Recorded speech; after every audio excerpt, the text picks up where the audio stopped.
بسم اللہ الرحمن الرحیم۔ Commercial cinema. علی سفیان آفاقی کے قلم کا ایک شاہکار، نمک حرام۔ تحریر سرفراز فرید نحاش۔ فلم بنارسی ٹھگ کی ملک گیر کامیابی نے اداکار منور ظریف عام مزاحیہ اداکار سے ہیرو بنا دیا تھا۔ خوشیا اور جیرا بلیڈ نے باکس آفس پر ان کی مانگ میں اس قدر اضافہ کر دیا کہ وہ پنجابی کے ساتھ اردو فلموں میں بھی ہیرو کاسٹ کیے جانے لگے۔ انہی دنوں فلم ساز، مصنف اور ہدایت کار علی سفیان آفاقی نے اپنی ایک نئی فلم نمک حرام سے شروع کی، جس کی کہانی کا مرکزی خیال ان کی ماضی میں لکھی ہوئی فلم میں وہ نہیں سے لیا گیا، جس میں اداکار کمال نے ڈبل رول کیا تھا، جبکہ نمک حرام میں منور ظریف نے ڈبل رول میں جمیل اور جمال کے کردار ادا کیے تھے۔ علی سفیان آفاقی بنیادی طور پر رائٹر اور صحافی تھے۔ مکالمے، منظرنامہ اور کہانی لکھنے کے ماہر آفاقی صاحب نے فلم سازی کا آغاز کیا تو انہیں فلم کنیز کی صورت میں کامیابی ملی۔ بطور ہدایت کار وہ آس اور آبرو جیسی سپر ہٹ فلمیں بنا چکے تھے۔ نمک حرام کی کہانی سے انہیں بے حد امیدیں تھیں، کیونکہ ماضی میں بننے والی اس کہانی پر مبنی فلم میں وہ نہیں کوئی کامیابی حاصل نہ کر پائی تھی، اس لیے انہوں نے اس مرتبہ اس کہانی میں کچھ تبدیلیاں کر کے اسے خود ڈائریکٹ کرنے کا فیصلہ کیا، لیکن ان کا یہ تجربہ اس بار بھی ناکام رہا۔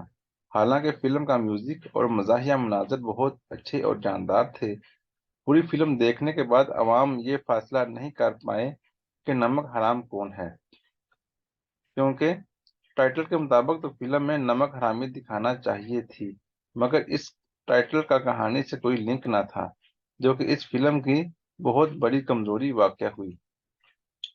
اس فلم کا نام وہ نمک حرام کی بجائے نمک حلال رکھ لیتے تو شاید کچھ بات بن جاتی، کیونکہ فلم کے ہیرو منور ظریف کو نمک حلال دکھایا گیا تھا۔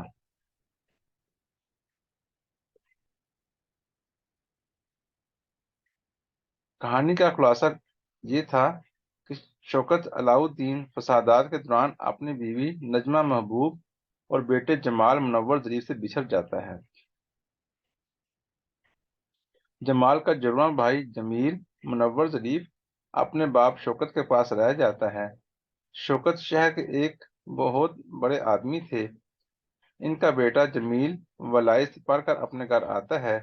شوکت نے اپنے دوست غفار کبھی کی بیٹی شازیہ آسیہ سے جمیل کا رشتہ طے کیا ہوا ہوتا ہے، جبکہ شوکت کا دوسرا بیٹا جمال اپنی والدہ خالدہ نجمہ محبوب کے ساتھ ایک کوارٹر میں غربت کے دن گزار رہا تھا۔ خالدہ نے اپنے بیٹے کو تعلیم دلانے کے لیے دن رات محنت کی۔ کالج میں جمال کی ہم جماعت ناہید نشو سے محبت کرتا ہے۔ غربت سے تنگ آ کر جمال تعلیم ادھوری چھوڑ کر نوکری کی تلاش میں جاتا ہے۔ ناہید تعلیم حاصل کرنے کے بعد ایک کمپنی جس کا باعث خالد سلیم موٹا ہوتا ہے وہاں ملازمت کرتی ہے۔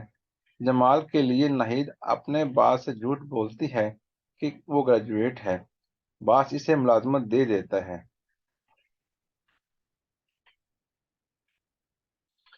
مگر جمال اپنی ماں کی نصیحت کے مطابق سچ بولتا ہے تو باس اسے نکال دیتا ہے۔ جمیل اور شازیہ دونوں کے خیالات ملتے ہیں۔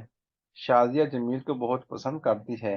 جمیل لندن چلا جاتا ہے اور ایک اطلاع آتی ہے کہ لندن جانے والی فلائٹ کو حادثہ پیش آ گیا، جس سے تمام مسافر ہلاک ہو گئے۔ یہ خبر سیٹ شوکت کو غم زدہ کر دیتی ہے۔ شازیہ بھی اداس ہو جاتی ہے۔ جمال ایک روز ٹرین میں سفر کر رہا ہوتا ہے، اس کی ملاقات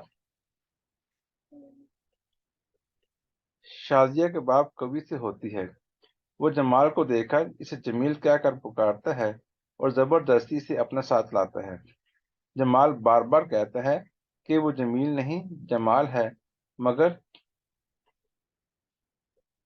وہ اسے اپنے ساتھ لاتا ہے۔ شازیہ جمیل جمال کو جمیل کی صورت میں دیکھ کر بے حد خوش ہوتی ہے۔ سیٹ شوکت کو جب پتہ چلتا ہے اس کا بیٹا جمیل زندہ ہے تو گویا اسے نئی زندگی مل جاتی ہے۔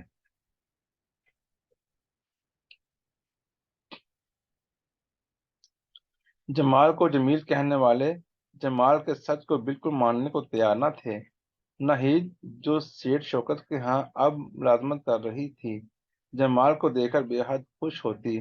جمال کو شازیہ کے باپ کی وجہ سے ایک عیش و عشرت کی زندگی مل جاتی ہے تو وہ ان سے نمک حرامی کے لیے تیار نہ تھا، اور وہ ناہید کو بتاتا ہے کہ شازیہ کے والد اس سے اپنی بیٹی سے شادی کرنے والے ہیں۔ یہ سن کر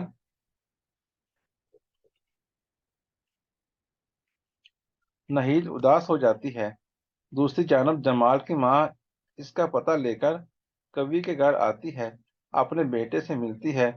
کبھی ساری حقیقت کو جان کر جمال کو دھکے دے کر نکال دیتا ہے، کیونکہ اب اسے یقین ہو چلا تھا کہ وہ جمیل نہیں، اس کا ہم شکل ہے۔ سیٹ شوکت کا بیٹا جمیل رب کی قدرت سے ہوائی جہاز کے حادثے سے بچ کر جنگلی آدم خور قبیلے کے سردار ساقی کی قید میں ہوتا ہے۔ وہاں سے نکل کر وہ اپنے ڈیڈی شوکت کے پاس پہنچتا ہے۔ سیٹ شوکت اور کبھی جب خالدہ جمال کی والدہ کے گھر جاتا ہے تو اسے پتہ چلتا ہے کہ اس کی بیوی اور بیٹا جمال زندہ ہیں۔ وہ ان کو لے کر اپنے بنگلے میں آتا ہے۔ جمیل کو شازیہ اور جمال کو ناہید مل جاتی ہے۔ سارا گھر خوش و خرم اپنی خوشیاں مناتا ہے۔ فلم کے دیگر شعبوں میں صدا بندی، عملے کیمیائی کا کام قابل تعریف تھا۔ ماضی کی اداکارہ رخشی کے بوتیک فن کاشیا کے ڈریسز بھی بہت اعلیٰ تھے، خاص طور پر اداکارہ آسیہ کے ڈریسز پر زیادہ توجہ اور محنت کی گئی۔ فلم کی موسیقی نثار بزمی نے مرتب کی۔ فلم کے چند گانے اپنے دور میں بے حد مقبول ہوئے۔ تھینک یو، اللہ حافظ۔